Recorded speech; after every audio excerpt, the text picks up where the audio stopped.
Hello, I'm Hannah, and this is Hannah's Books. Those of you who have followed my channel for a while know that my husband died a few weeks ago. He was diagnosed with glioblastoma, terminal brain cancer, almost 5 years ago, and lived significantly longer than we expected. It was an amazing gift to have him not only living, but living well. But the last year has been a lot harder. Watching him suffer at the end was definitely really hard. At the same time, it meant that his death, as hard as it was to imagine, felt almost like a peaceful release in a way. My plan, as the days go by, is not to spend a whole lot of time on this channel talking about David's death. But what I can't imagine is not talking about David's place in my life for these past nearly 3 decades. So his name may come up, but in general, I hope it will be because I have such wonderful memories, bookish and otherwise, with him. In the first days after David died, our son Abe and I started moving things around, turning our downstairs from a hospice back into our home. At first, I felt a bit guilty, as if I was erasing David from the premises. But then, when the hospital bed was removed from the dining room and replaced with the old dining room table, and the living room had a rug and a coffee table in it again, etc., David was more present than ever. The David from before he was sick, not the David who struggled so much at the end. Abe and I also started going through my old study, the room where I finished my dissertation and turned it into a book, and the place where I wrote my second academic book, and also the room which became first my son's pandemic study when he was taking online college classes when his school shuttered the dorms, and then where David worked when he could no longer travel into the office himself due to his health. There is still plenty of work to do in that room for me to reclaim it, and honestly, that isn't my highest priority right now. But one of the things Abe and I found in that room on our first quick pass was this bag, the last real book haul I made at the Brattle Book Shop. The Brattle is a pretty amazing place in Boston, Massachusetts. If you watch Steve Donahue, you know all about the Brattle and its sale lot with its hundreds and hundreds of books, frequently refreshed, offered for $1, $3, and $5. David and I had the pleasure of going to the Brattle several times over the last few years whenever we visited our son Abe, who attended college in the Boston area. In fact, this particular bag of books came from the very last trip we made to Boston, or anywhere else, when we went to our son's college graduation in May, not this year, but last. This bag came home with us, but was never unpacked. During the week we were in Boston, it became increasingly clear to David that his cancer was progressing, and progressing relatively rapidly. When we returned to the D.C. area, our days were immediately full of doctor's appointments, medical scans, a hospital stay for surgery, various kinds of treatments, etc. And although we were hoping to have a bit more good time together, things fairly quickly got pretty serious this time. So the bag of books stayed stuffed in a corner. But now this bag of books seems like a beautiful connection between my old life, from a time when David was still able to talk through all these books with me over a glass of wine in our Boston Airbnb the night after I bought them, to my new life, where I hope to return not only to BookTube, but to a more normal reading life, too. So let's go through the books. The first one was a book David chose to put on my pile. Whenever we went to the Brattle, he would find sale lot copies of very old books, sold cheap because they weren't necessarily in great shape, but nevertheless were lovely in their own right. That day, he found this marled cardboard box, which, when opened, reveals a leather book, a play, a verse drama by the poet Robert Browning, called Pippa Passing. David knew I was a fan of Browning's spouse, the poet Elizabeth Barrett Browning, and he brought this book to me with a sort of flirtatious grin. Although I didn't realize it then, this is the source for the line, "God's in his heaven, all's right with the world." Well, I'm not sure why I initially picked this next book up from the shelf. I'd not heard of it before. Perhaps I was just fascinated by the title itself, a word I'd never heard before, Isolarion. Once I read the subtitle, though, A Different Oxford Journey, I knew I might be interested. For reasons I don't totally understand, I'm always drawn to books that are intensely about place, whether that place is a physical landscape or a human community. To go back for a second, the word Isolarion turns out to be a word from 15th century atlases that attempted to build up an image of the world by mapping individual fragments of it, depicting each as a world in itself. And that's what the author, James Attlee, sets out to do for Oxford, for Cowley Road in particular. Although he points to its history as the site of a leper hospital, a workhouse, a medieval well with supposedly miraculous healing powers, etc., Attlee's book is far more interested in talking about the modern streetscape, with its shops and restaurants and pubs, complete with the diverse and expansive culture that he sees as the core of contemporary urban Britain. Let me read one of the paragraphs from the back jacket copy. From a sojourn in a sensory deprivation tank to a furtive visit to an unmarked pornography emporium, Attlee investigates every aspect of the Cowley Road's appealingly eclectic culture, where halal shops jostle with craft jewelers and music venues pulsate along quiet churchyards. But the very diversity that is, for Attlee, the essence of Cowley Road's appeal is under attack from well-meaning city planners and predatory developers. Its pilgrimage is thus invested with melancholy. Will the messy glories of the Cowley Road be lost to creeping homogenization? And it goes on, suggesting that Attlee has his finger on the, quote, extraordinary embedded in the everyday. Sounds like a wonderful read. Well, I picked up the second book with Oxford connections, the thick biography of Oscar Wilde, written by Richard Ellmann. Although Ellmann was born in Michigan and taught at a few American colleges, including Harvard and Yale, he eventually taught at Oxford University, where he was the Goldsmiths Professor of English Literature and a Fellow of New College. The biography of Oscar Wilde was published in 1984 or so, right before I started college. It was never assigned for any of the classes I took as a history major, but I remember some of my English major friends carrying it around. We were all learning to be highly critical, but my memory is that this book was beloved because of the energy of the writing and the vivid portrayal of Wilde's extravagant life. The biographer, Ellmann, was perhaps best known for his work on James Joyce, and in fact, he won the National Book Award for his biography of that author.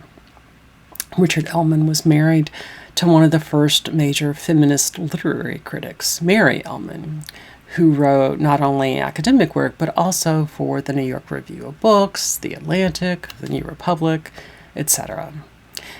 And of course, many of you may be most aware of the name Ellmann from their daughter, Lucy Ellmann, author of Ducks Newburyport. Well, the next book I picked up is Breakfast with the Nikolides by Rumer Godden, first published in 1942. It's the story of an Englishman who runs a government farm in East Bengal in India. When World War II engulfs Europe, his wife, who had left him earlier, returns to India with their two young children who barely remember their father. 11-year-old Emily gets to know their neighbors, the Greek family, the Nikolides, and due to an act of cruelty, she begins to understand the fissures in her family and community at large. I'm quite fond of the author Rumer Godden, mostly because of her children's books, like The Doll House, illustrated by Tasha Tudor, if I'm remembering correctly, The Story of Holly and Ivy, and The Mouse House. Well, the next book is another one that I read for the first time more than 30 years ago, The Ladies of Llangollen, a study in romantic friendship by Elizabeth Mavor, a biography first published in 1971. Not terribly long ago, I posted a video tracing the history of lesbian literature, and I don't think I included this volume. The study looks at two women whom the author says eloped in 1778, wanting to live together in, quote, delicious seclusion in Wales. They shared what Mavor portrays as a, quote, civilized and lovely life together, despite the fact that many of the people around them saw their relationship as scandalous. Although Mavor doesn't assume the women's relationship was sexual, she writes her biography with a great appreciation for the life the two women created together. And I can imagine that today's readers looking for the story of an early lesbian relationship might be really disappointed. Instead, this book seems to focus on the values of the period when they lived, that is, of romanticism, which valued their gentle lives of retreat, of reading, time in the natural world, etc. So their, quote, romantic friendship meant, at least in this book, something other than what it might mean today. It's from romanticism. Still, they insisted on a complete independence from men, and they definitely played around with traditional modes of gender presentation, etc. I would love to see a new biography using whatever primary material might have been discovered in the interim. One of my favorite things about buying used books is what might appear between their pages. This one has a slip of paper, one paragraph in English and one in Welsh, apparently written by the regional council in its efforts to restore the women's home with some of its original furnishings. I just checked online today, and it seems the home and its gardens have been beautifully restored and are open for tours since this book was donated. Another book, Worldly Goods, A New History of the Renaissance by Lisa Jardine.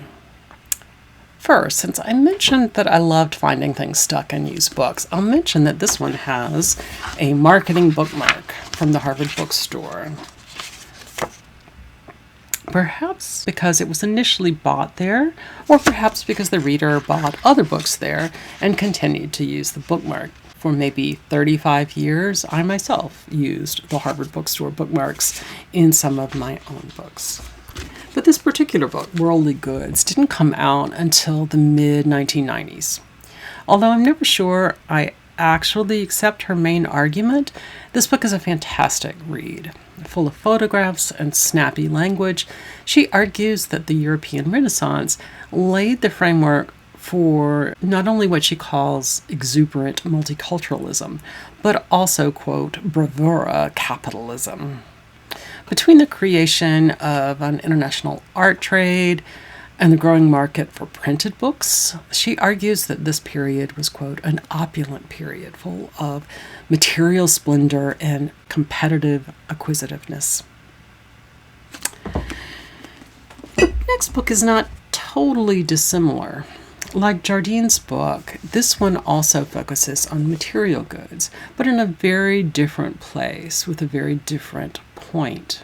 The book is In Small Things Forgotten, an archaeology of early American life by James Deetz, first published in 1977 and then expanded 2 decades later. He argues, as he says, that the past is given new dimensions by studying things often overlooked, from doorways and gravestones to musical instruments and shards of pottery. Unlike Jardine, he's interested not in large cultural change, but in the intricacies of daily life in general. Although I knew the title from my years as a history grad student in the early 1990s, he was a historical archaeologist, not an historian, I didn't know the content of the book at all. In fact, with no reason, I assumed it would be only about New England. But much of the book discusses the mid-Atlantic and specifically analyzes the way various African traditions brought to this continent by people who underwent forced migration from West Africa helped shape the culture. And he talks especially about the material culture of the mid-Atlantic and the South. That, of course, has been a major theme of Southern history and African American history for decades now. But I was unaware of this contribution to that understanding. I'm not quite sure what was in the 1977 edition rather than the 1996 edition, but now I'm really curious. Was Deetz writing about West African influences on American culture in his first edition? Now I want to track down an earlier version just to trace the changes. Well, another book talking about the experience of life in the southern states is this book, The Republic of Suffering, Death, and the American Civil War by Drew Gilpin Faust.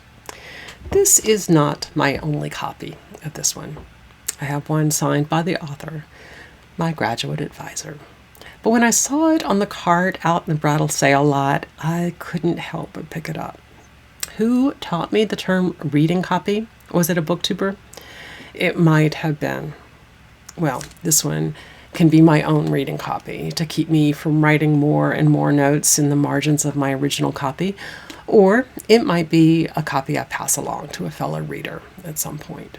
This book is powerful, beautifully written, and thoughtful, too. A story. When I was a graduate student, panicking about whether I could actually write a whole dissertation, an older friend of mine suggested that I head to the library and read a handful of dissertations that had been written in my field. And I did. I started with the dissertations of a couple of friends who had just graduated. And I thought, well, that no longer seems nearly such an accomplishment. That sounds horrible, but all I felt was immense relief. I wasn't ready to write anything better than that. And then I read my father's dissertation, and while it was brilliant in its own ways, it wasn't nearly as good as the book that he eventually turned it into. And then I made the mistake of reading my advisor's dissertation, Drew Faust's dissertation. Just pure out brilliance, more than almost any of the history monographs we'd read in college or grad school. And then she got better and better as the books flowed out of her. If you haven't read this amazing book, get a copy and give it a try. And check out Steve Donahue's lovely book club discussion videos, which he's been posting this month. A really thoughtful discussion. I'll leave a link to his first video down in the description box. Well, the last two books about history both made me think of my father, who was a Southern historian. But the next book makes me think of my mother. In fact, I have a vague memory of this particular book and wonder whether she had it on her shelves, or even if I might have given it to her at some point. I'm afraid I can't remember. The book is Groundwork, A Gardeners Ecology by Roger B. Swain. My mother loved Roger Swain, host of the public broadcasting show Victory Garden, which she watched religiously. This particular book was published in 1994. Basically, it's a collection of essays Swain had published previously in the magazine Horticulture. But his writing really isn't just a basic primer about the specific techniques of gardening. Instead, he's combining that everyday practice of tending to plants with a much more theoretical framework, or perhaps ethical framework is a better word, about ecological and environmental issues, from conservation to erosion, from recycling to food distribution, even issues of overdevelopment, seed saving, and animal rights. All in all, a beautifully written and lovely little edition. And finally, I picked up a book I've been wanting for a very long time. Although it isn't in amazing condition, it's actually in almost exactly the same condition as the edition I read initially when I was a young girl. That book is The Yearling by Marjorie Kinnan Rawlings, illustrated by N.C. Wyeth. First published in 1938, it won a Pulitzer, which is quite a feat for a book now seen by almost everyone as just a children's book. Marjorie Kinnan Rawlings worked with the famous editor Max Perkins, well known because of his work with Hemingway, Fitzgerald, and Thomas Wolfe. Perkins suggested to her, after rejecting much of her writing, that she write about what she knew. And this book was the result. If you read this book now, you'll see ways in which it feels quite dated. But it is still a really lovely book, full of sympathetic portrayals of complex characters, many of whom live in extreme poverty, as well as beautiful language about the flora and fauna of Central Florida. And the illustrations are wonderful as well. Let me show you a few.